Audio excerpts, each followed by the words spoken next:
Readers are leaders. I've got a pile of books to review today that I want to hold up and celebrate and suggest and recommend for men. These are books specifically in the canon, let's call it a canon, of men's work. And my sort of top three are first, and I'm just going to riff through them quick. The very first is called The Way of the Superior Man by David Deida.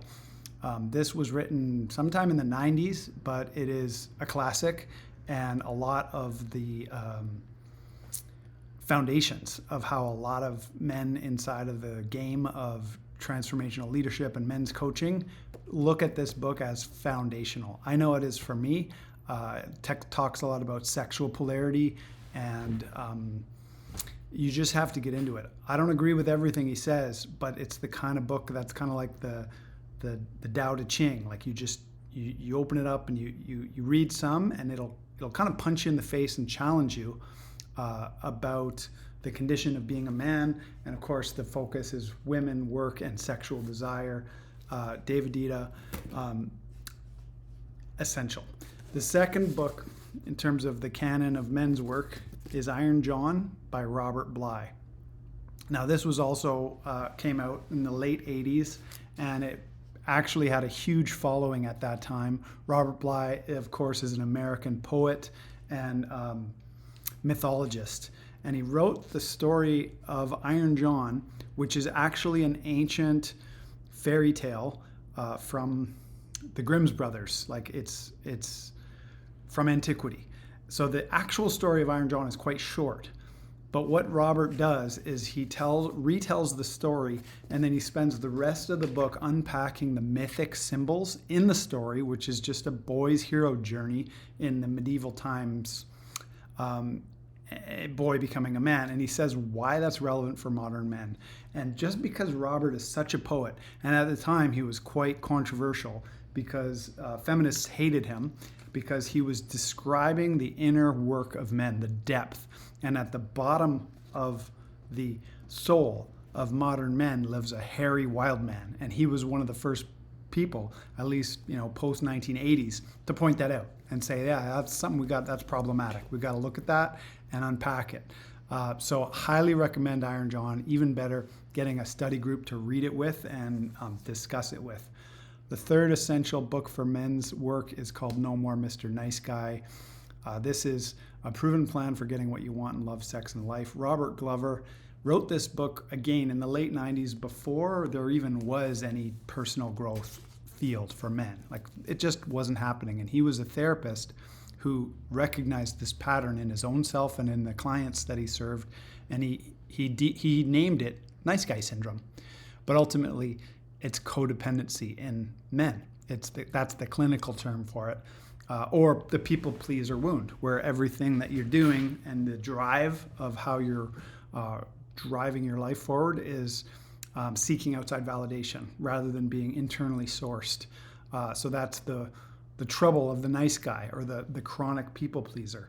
So that, for me, was a punch in the face, because I was a chronic people pleaser in my first marriage, which ended in divorce. And that's when I discovered nice guy syndrome. And now I've been married 13 years, and happily, because I have a handle on that. And it's also a big part of what I walk through with men, is help them kill their nice guy so that they can live as a whole powerful man. There's a couple more books that I want to mention. This one is called Man Uncivilized by Traver Boehm. Now, Traver's quite active on social media, and he's an incredible teacher. And this book, Man Uncivilized, I would recommend for anyone who is already deep into their journey of men's work. And it's almost put together less like a book and more like a piece of art. Like, this book is a journey of into the darkness and the light of the male soul. So the next one is Jamie Wheal. Recapture the Rapture. Of course, Jamie has multiple books, but this guy is such a brilliant writer, and is specifically this one because he talks about psychedelics in a way that I haven't really found anyone to talk about it the way he does. And he talks about the ethical approach because we're in a psychedelic renaissance. There's a lot of people who are in the plant medicine world, and there's a shadow side of that. There's a lot of addiction, and there's a lot of misuse of power, and there's a lot of distortion because when people, get into working with plant spirit medicine, and then they decide after a weekend that they're experts and they're shamans and they're going to make that their business, things get muddy. So he has some beautiful frameworks in here that I think anyone who's inside the plant medicine world would benefit from. And Jamie Wheel. Next, I want to get practical and offer some book recommendation for any man who wants to start his own men's group. If you want to start your own men's group, this is all you need. Like if you're looking for a resource. You don't even need this. You can just do it. But A Circle of Men by Bill Koff. Bill Koff is the founder of a men's movement called Mankind Project.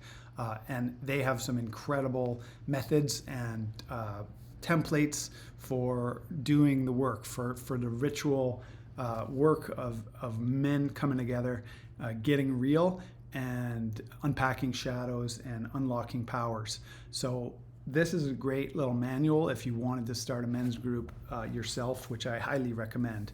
It's a great way to accelerate the process of doing this work. So couple next ones is I want to highlight Be the Man. Stop lying and start leading today. This one, of course, by one of my own mentors, Garrett J. White. It's a really quick read, like it's big text. You could probably read it in a day. But I love the way Garrett has crystallized the problem of modern men and the systemic sedation of men.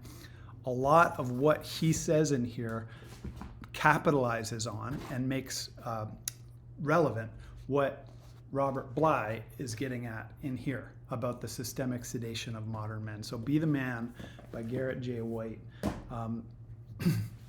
is a nice wake-up call to see what the problems are and what are the possibilities of doing this work.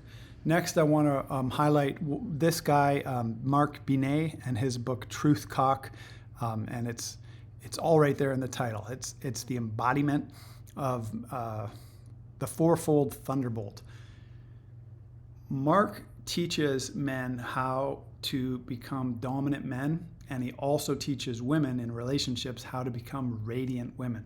And he has a really beautiful unpacking in here about a lot of the problems, especially the problems with academia and the problems with therapy speak and the problem of the emasculation of the modern man.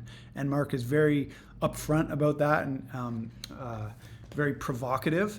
But I love the way he frames it with his poetry and poetics and polemics of his view of how we got into this condition of having a masculinized femininity and a feminized masculinity. That was how he put it, and I just love that. I ended up quoting him in my own book because I liked it so much. Speaking of which, you can get my own book on Amazon if you're looking for guidance on your purpose. As a man, it's called Alive on Purpose, Unclench from Fear and Step into Your Power, Backbone, Heart, and Balls.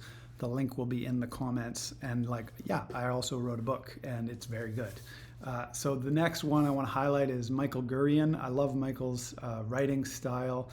And this one, The Prince and the King, is about one area that may be the deepest of the deep end in men's work, which is father work. I mean, this isn't the exhaustive journey on father work. If you want to be guided through a father work journey, that means looking at your own relationship with your dad and looking at what is there for you and what emotionally you might need to do to transmute that and make it a blessing instead of a curse, or make it more of a blessing if it already is a blessing. Michael's book is also about the movement from being the boy to being the man, or the prince to the king, the maturing masculine. This is another great guide, Robert Augustus Masters, To Be a Man. I just really appreciate his voice. He talks about overcoming and outgrowing porn, and shares a lot in here about being a man, to be the man. And then there's a couple more. This one I just want to highlight because I love Martin Shaw as a mythologist. His grasp of the depths of the wildness of myth and how it becomes relevant today. This is one of his books, but he has many. If you're looking for that mythic perspective, this guy lived under a tarp in the wilds of England to recover the kind of indigenous soul, let's call it, of Europe and the Grail myths, like Parsifal, and find the wisdom in those trickster tales. So next I want to transition to two more categories. One, relationships.